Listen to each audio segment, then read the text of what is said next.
Dheeraj Agarwal is with us, co-head of equities at Ambit Capital. He's joining us to take some questions. Dheeraj, good to have you with us here. Thank you very much. If I can ask you how you would judge prospects for public sector banks after the very frenzied rally we've seen in that space from here. Go on. So I think banks in general look good. However, there is one bit of slight warning that we think should be kept in mind that deposit growth has lagged the lending growth for a while now, and hence there will be an upward pressure of the deposit pricing, which will be much more than the lending rates, probability of lending rates going up by an equal amount, which can put some margin pressure going forward. It can be visible starting perhaps December quarter results itself, or if not, certainly by March quarter. That's one thing which needs to be kept in mind while one does look at banking constructively from a longer term. Okay, looking at banking constructively for the longer term. Dheeraj, hi, good morning. How are you feeling about the markets on the whole? You know, this has been a really good year for equities. We are sitting at record highs. And now a lot of the headwinds are behind us, whether it's rate hikes or even a growth slowdown, COVID as well. Do you think the start of the new year, India will continue to outperform? And if yes, what are the pockets where you still see value and growth headroom now? So finding value is already becoming a little bit tough, right? So we have a very mathematical framework for looking at markets, which is based upon earnings yield, bond yield gap. The fair value for that works out roughly around the current levels, 18,700.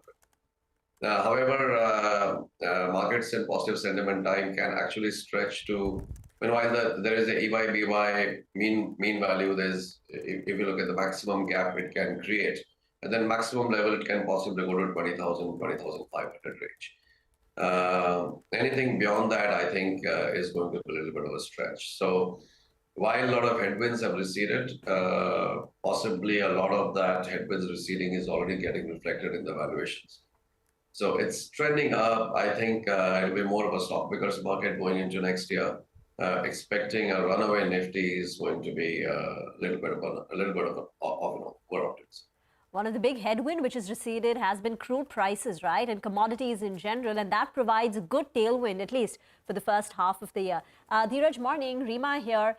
As you speak to a lot of investors, what is their approach on India versus China? China's reopening, valuations are still very reasonable. Are we going to see a far higher allocation to China, which could come at the expense of India? Is it hard to sell India at these valuations now when you speak to a lot of investors? Yeah, it is a little hard to sell India. In fact, one interesting conundrum investors mention whenever they talk is they're very positive in India, they're very positive in Indian economy, Indian markets over the next 5 years, but they find hard to pick stock ideas. So that's a very interesting paradox. You like the markets, but you're not able to convince yourself to buy individual names in the market. So that obviously tells you that it's not the structural outlook, it's not the fundamental outlook, but it's the valuation of the price, which is a little bit of a deterrent at this point. China people are looking at, China is a strange case. Everybody wants to go there and everybody is scared to go there. So I think the few bolder investors have made a move towards China. But the recent memory of what happened in China and what happened in some of the other emerging markets like Russia, which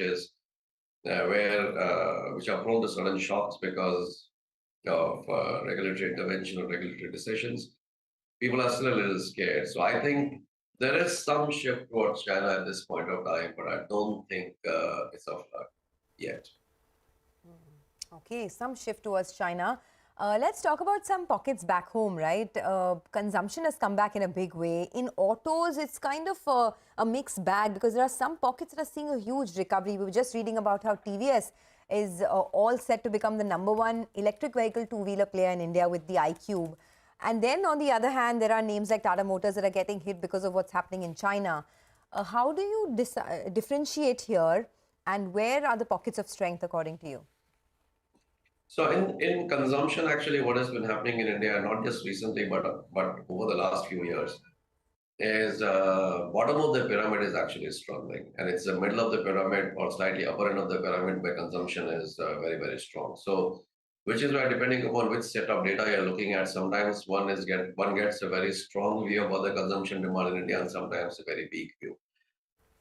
Just to give a this actually one client pointed out in one of the discussions. Last 10 years, passenger vehicle volume growth in India is only 2% to 3% range.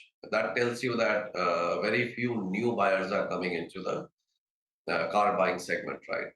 Whereas the industry value growth is much higher because people are moving towards a bigger end, and that's the current trend. So I don't think we can paint the whole consumption with one single brush.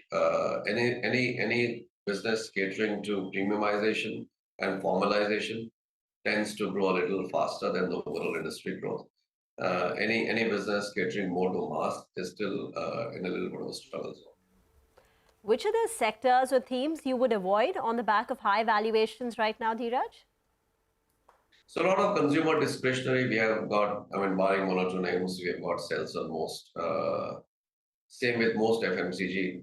We have a few buys, yes, but even if you like those companies in terms of growth, in terms of longer term performance, but the valuations are a little bit steep and does not justify buying at the current prices.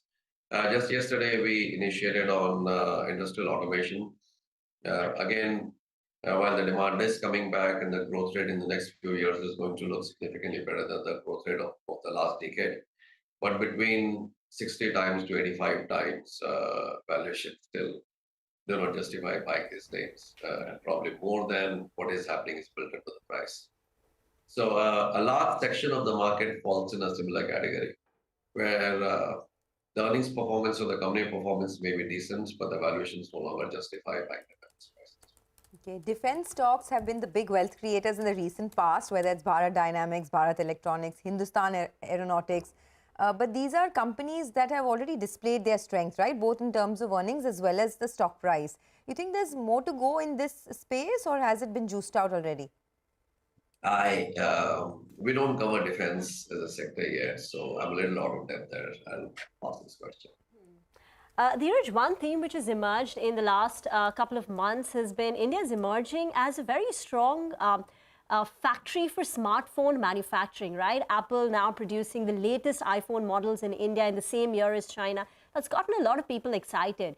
Generally, can you tell us some themes which are emerging, which could be big plays in the next 2 to 3 years? Some ideas that you are exploring right now that investors are keen on? So, in general, 2 or 3 themes, which are structural themes for India, is financialization, formalization, and digitization. And I think these themes continue. So, financialization basically means, more and more financial products adoption. In fact, the rising size of our mutual fund industry is a very clear demonstration of the financialization, which has been happening in the last 7, 8 years, accelerated in the last 2 or 3 years. I think this continues. This would include insurance as well. Second, any segment or any business which benefits from informal getting formal. And there are a lot of examples, for example, Titan in jewelry segment, luggage, and many such examples where the market share is shifting from a large informal to a formal segment. Those businesses continue to grow. And digitization and the collateral benefits out of that. I mean, those are broadly the big themes. What you mentioned about manufacturing upswing in the electronic space, I mean, that's yes, it is happening. Although I would say, we would say that how much actually people backward integrate into building components is going to determine whether we become just an assembler or whether we become a real manufacturing hub. And the investments which happens in components and the inputs which goes into electronics is, I think, far more significant and far more important as compared to just manufacturing of the end product itself. Nevertheless, it is a very welcome trend that investment is picking up, manufacturing is picking up, creates jobs and creates new business opportunities. And we have seen a few listed stocks in that space doing quite well in the last 2 or 3 years. Okay, all right.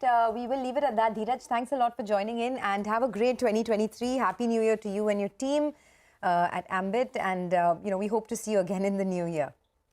Happy New Year to CNBC and your team too. All right. Thanks a lot for that.